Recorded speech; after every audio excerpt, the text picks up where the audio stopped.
G'day everyone, I've been waiting for this DLC for what feels like forever, and now that it's finally here, I'm super excited to show you guys all the changes. We've got new focus trees for countries in South America, new formable nations, map changes, achievements, and more. So strap in and let's have a look, and let me know in the comments what you think is your favorite change.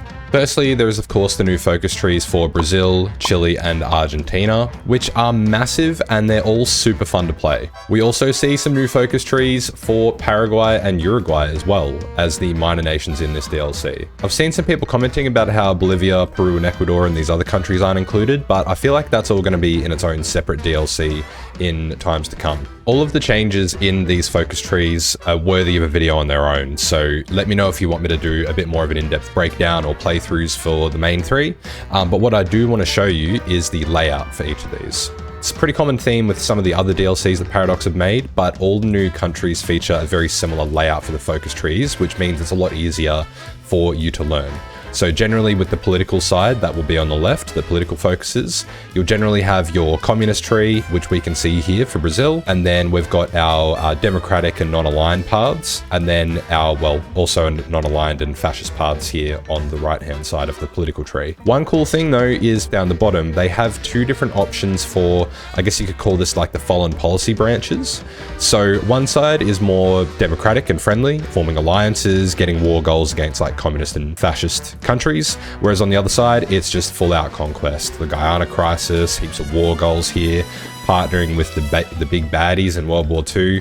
And if we have a look at the other countries, this is also a pretty similar layout. So you can see here you've got these different foreign policies for Argentina, and Chile, even for a small country, doesn't necessarily have the same two options for the foreign policies, but it does have impressively deep focus trees. I especially like the non-aligned path going down and forming France. What you also have for each country is the industrial and military branches. Now, for each of the industrial branches, they're usually tackling some sort of unique issue for each of these nations. So for example, Brazil's has the bandits in the northern part of the states, the northern states in the country. If we open this up, you can see that the bandits are active, and there's also the neglected state modifier, which you can take out by doing some of these focuses here. Argentina's tree also lets you increase your development, increasing the number of factory slots and everything. You can change the undiversified economy, national spirit, which we can see here. Pretty similar layout in terms of the Brazil one. And then it's, yeah, pretty similar for Chile as well. Then what we do also have is each of the military trees, which if we just flick through each of these, they're pretty much identical with unique flavor for each of the three nations. And what's really cool about this, with all the games I've been playing of it, going through and completing these branches makes your army so incredibly strong. There's heaps of different research bonuses, boosts to your MIOs and your designers. You do have a lot to do. These focus trees are massive. However, a lot of these focuses are just 35-day ones.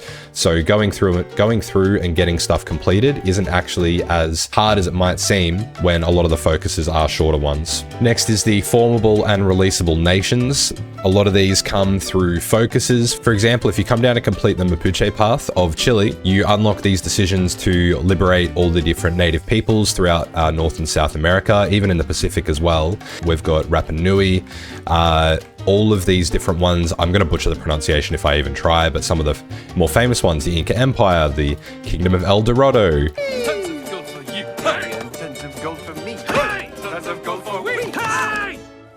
Indigenous Mexico, the Maya state, the Mosquito Kingdom is a funny one. The United States of Native America, the Canadian First Nations, the Inuit states, which is all of this across the top there, including Greenland. So that's just one element under the one path of the Mapuche focuses here. We've also got some sort of more expected releasables, such as the Kingdom of Rapa Nui. That's going to be a big one out here on Easter Island.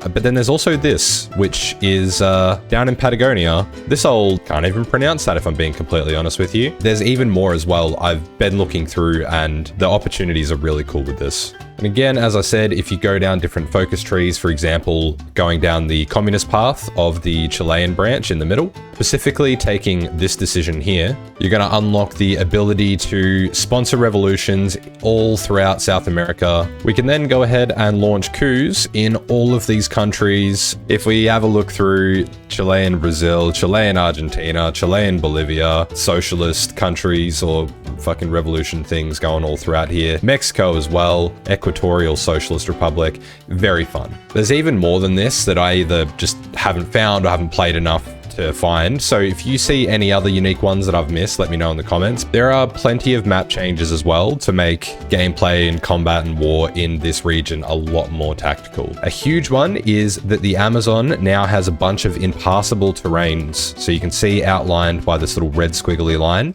Basically, the travel paths which your soldiers need to follow are all along the river, so you can see how their pathing goes. It's following along the Amazon, which makes a lot of sense when you think about it, because if you're trying to march a gigantic army through a huge rainforest as thick and as dense and impassable as this is, you're going to have to use the rivers. The Falkland Islands have been split into 2 provinces to give you the true tactical experience of taking the east and then the west, just like the British did in 1982. We've got some additional victory points added in different places in Argentina, as well as Chile, some new urban terrains in different provinces as well. There's a lot more provinces in certain areas as well, especially along the Amazon rainforest, including where the British colonies are. They're now accessible by 2 land paths only, making it a lot easier to defend from the colonizers as a South American nation, as well as easier for them to defend from an angry equatorial nation. There's also a lot more extra states added in for the 3 different nations. You also unlock a focus, which allows you to further develop the Amazon. These decisions increase both the resources and supplies available in these states and the infrastructure construction speed, allowing you to build up this undeveloped area of the Amazon. Ecuador now starts the game with this entire state under their control, as was the case in 1936, making Peru's front lines look a little bit more janky, but making it an easier game for Ecuador. I've tried to go through in as much detail as I can, but I believe that's the majority of the terrain changes. If you see anything else, let me know in the comments. But overall,